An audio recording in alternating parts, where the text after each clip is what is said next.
Job లేక ఇబ్బంది పడుతున్నారా? అయితే మెడికల్ కోడింగ్ మీకు మంచి ఆప్షన్. వెంటనే కాల్ చేసి కోర్సులో జాయిన్ అవ్వండి. ఉరుమురివి మంగళం మీద పడ్డట్టు రాష్ట్రంలో ఏ సంఘటన జరిగినా అది పవన్ కళ్యాణ్ మెడకు చుట్టే ప్రయత్నం వరుసగా జరుగుతుంది. తిరుపతిలో గోశాల సంఘటన తర్వాత మాజీ మంత్రి రోజా చేసిన వ్యాఖ్యలు మరొకసారి వివాదాస్పదంగా మారుతున్నాయి. గతంలో పాస్టర్ ప్రవీణ్ చనిపోయినటువంటి సందర్భంలో కూడా పవన్ కళ్యాణ్నే దోషిని చేసేటువంటి ప్రయత్నం జరిగింది. ఇప్పుడు మళ్ళీ గోశాల ఉదంతంలో కూడా పవన్ కళ్యాణ్ని ఆ ఉచ్చులోకి లాగే ప్రయత్నం జరుగుతుంది. దీనికి కారణం ఏంటి, అసలు రోజా చేసిన వ్యాఖ్యలు ఏంటి, ఒకసారి విశ్లేషించే ప్రయత్నం చేద్దాం. మనతో పాటు అనలిస్ట్ చందు శ్రీనివాస్ గారు. శ్రీనివాస్ గారు నమస్కారం అండి. ఏ సంఘటన జరిగినా కానీ అటు తిప్పి ఇటు తిప్పి సనాతన ధర్మ రక్షకుడు అని చెప్పి పవన్ కళ్యాణ్ గారు బ్యాగ్ చుట్టే ప్రయత్నం జరుగుతుంది. రోజా గారు చాలా రోజుల తర్వాత బయటకు వచ్చారు. సరే ఏదో రాజకీయంగా ఒక ధర్నా చేసి వెళ్తారు అనుకుంటే మళ్ళీ పవన్ కళ్యాణ్ గారి మీద చాలా ఘాటుగా రెస్పాండ్ అయ్యారు. ఏంటి అసలు ఆమె ఏమంది, ఎందుకు ఆయన మాత్రమే టార్గెట్ చేస్తారు? యశ్ గారు దీని అంతటి కారణం ఆయన చెప్పి మిమ్మల్ని అదపోతాలో తొక్కపోతే నా పేరు పవన్ కళ్యాణ్ సమస్య నా పార్టీ జనసేన కదని చెప్పి చేశాడు. 151ని 11 సీట్లు పరిమితం చేశాడు. మరి బాధ ఉండదా? మరి ఆ సీట్లు ప్రధాన ప్రతిపక్ష హోదా కూడా లేకుండా చేసి ఆ పాత్ర కూడా ఆయన వహిస్తే బాధ ఉండదు. మరి తొక్కడం అంటే ఈ స్థాయిలో తొక్కడం. ఇక మూడోది, ఈయన రాజకీయాలకి పరిమితం అవుతాడు అనుకుంటే నేషనల్ లెవెల్లో ఢిల్లీలో పోయి కూర్చున్నాడు. ఇది బాధ అనిపిస్తుందా? 100 కోట్ల మంది హిందువులు ప్రతినిధిగా హిందూ సనాతన సాంప్రదాయం అనేది లేవనెత్తుకున్నాడు. బాధ అనిపించదా? మరి ఇన్ని పరిణామాల మధ్య వాళ్ళకి మీరు అన్నట్టు ఉరుమురిగి అదే సారీ అన్నట్టుగా ప్రతిదానికి పవన్ కళ్యాణ్ సెంటర్ చేయడం అంటే, పవన్ కళ్యాణ్ గారు రాజకీయాల్లో ఆంధ్రప్రదేశ్ రాజకీయాల్లో ఉన్నంత వరకు వైసీపీ అధికారంలో వచ్చే అవకాశం ఏమాత్రం లేదు, కనపట్లే వాళ్ళకి. ఎందుకంటే ఉన్నాళ్ళు 21 మంది కార్పొరేటర్లు ఒంగోలు నుంచి వెళ్ళి బాలినేని శ్రీనివాసరెడ్డి ద్వారా జనసేనలో చేరారు. తిరుపతిలో 6 కార్పొరేటర్లు వెళ్ళిపోయారు. చివరికి నిడదవోల్లో వైసీపీ కార్పొరేటర్ 15 మంది తీసుకెళ్తే మొత్తం మున్సిపాలిటీ కైవసం కందులు దుర్గేశ్వర. నిన్న వైజాగ్లో ఇంకో నలుగురు లైన్లో ఉన్నారు. ఇక ఎటు చూసినా రాయలసీమ లేదు, ఉత్తరాంధ్ర లేదు, కోస్తా లేదు, మొత్తం కూడా కనుమరుగైపోయే ఒక ఇది పరిస్థితులు వైసీపీ కనపడుతుంది. మరి ఇంత దెబ్బ కొడతాడని వాళ్ళు ఊహించట్లా. మరి ఇప్పుడు రోజా గారు ఇంతకీ రోజా గారు ఆట ఆడుకుందాం ఆంధ్ర ఏదో ఉంది కదా, అయిపోయినట్టు దాన్ని మీరేం ముట్టుకోవట్లేదు కదా, ప్రభుత్వం పట్టించుకోవట్లేదు, దాని ఎదుక స్కామ్ ఉందని చెప్పి ఎప్పటి నుంచో చెప్తున్నారు కదా. డే 1 నుంచి 100 కోట్లు 150 కోట్లు అన్నారు. అదే రోజా, అందుకే ఆమె మాట్లాడట్లేదు, బయటికి రావట్లేదు. ఈ రోజు బయటకు వచ్చి మాట్లాడింది. పవన్ కళ్యాణ్ గారు ఎందుకు వెళ్ళలేదు అంటే దానికి కూడా అదే లింక్ చేస్తున్నారు. రోజా గారు వార్నింగ్ ఇటీవల పరిణామాలు అని కొడుకు విషయంలో కూడా జరిగింది. వెంకటేశ్వర స్వామితో పెట్టుకోవటమే అని అంటుంది.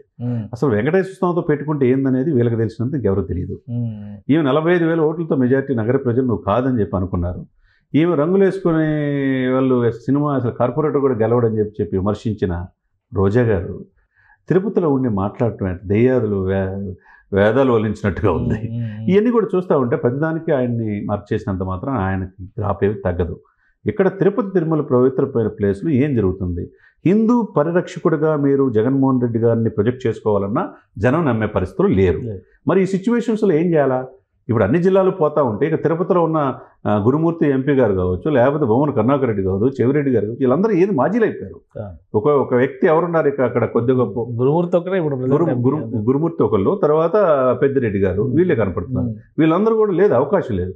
మరి ఈ సిచ్యువేషన్స్ మధ్య ఒకవైపు బీజేపీ పోరాడుతుంది భానుప్రకాష్ రూపేణ, ఇక్కడ మొత్తం వైసీపీ కుట్ర చేస్తుంది. ఒకవైపు టీడీపీ బలంగా ఉంది, ఒకవైపు అక్కడ ఉన్న వైసీపీ జనసేన. ఒకటి ఇప్పుడు ఇన్సిడెంట్ జరిగిన తర్వాత పవన్ కళ్యాణ్ గారు ఇప్పుడు మార్క్ శంకర్ సర్వైవ్ అయిన తర్వాత ఆయన సురక్షితంగా ఇంటికి తీసుకొచ్చిన తర్వాత అన్నా లెజినోవా గారు కూడా వెళ్ళి మొక్కు తీర్చుకున్నారు. అంటే వాళ్ళకి దేవుడి మీద ఉన్న భక్తిని చాలా క్లియర్గా ఎస్టాబ్లిష్ చేశారు.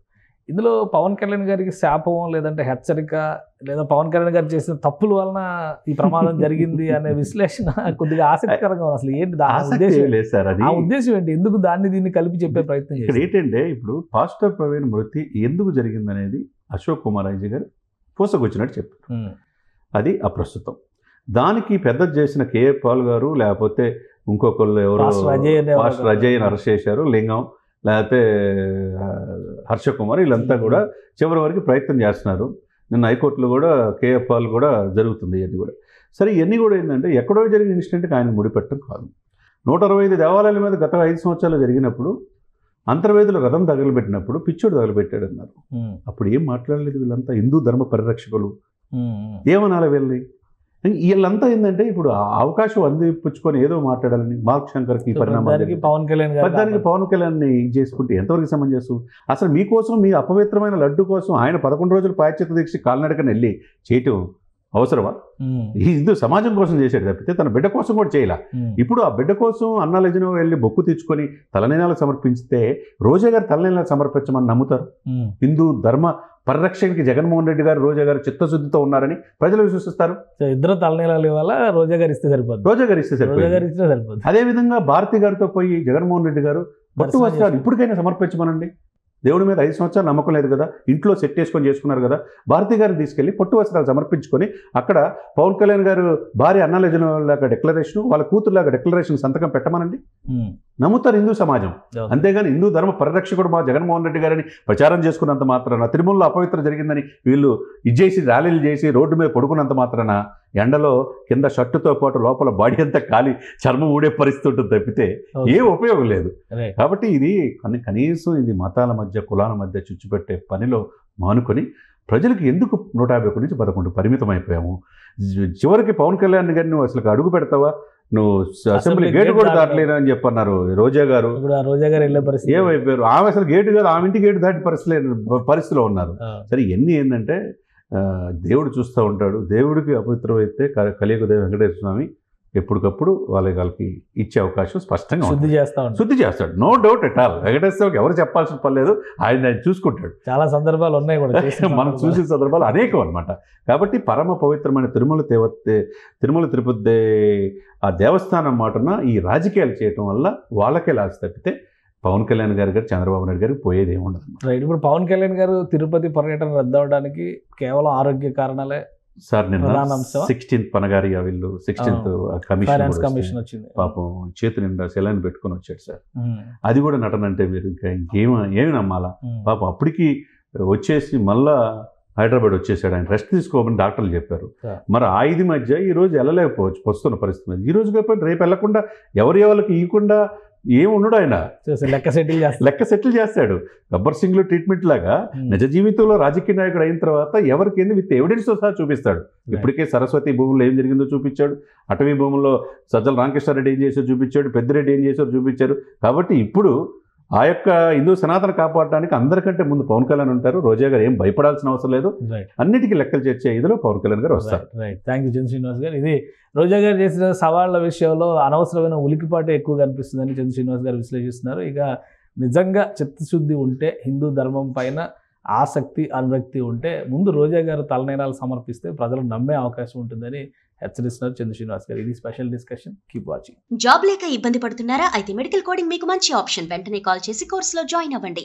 సుమన్ టీవీలో మీ పర్సనల్ అండ్ బిజినెస్ ప్రమోషన్స్ కోసం కింది నెంబర్ కి కాంటాక్ట్ చేయండి. సుమన్ టీవీలో మీ పర్సనల్ అండ్ బిజినెస్ ప్రమోషన్స్ కోసం కింది నెంబర్ కి కాంటాక్ట్ చేయండి.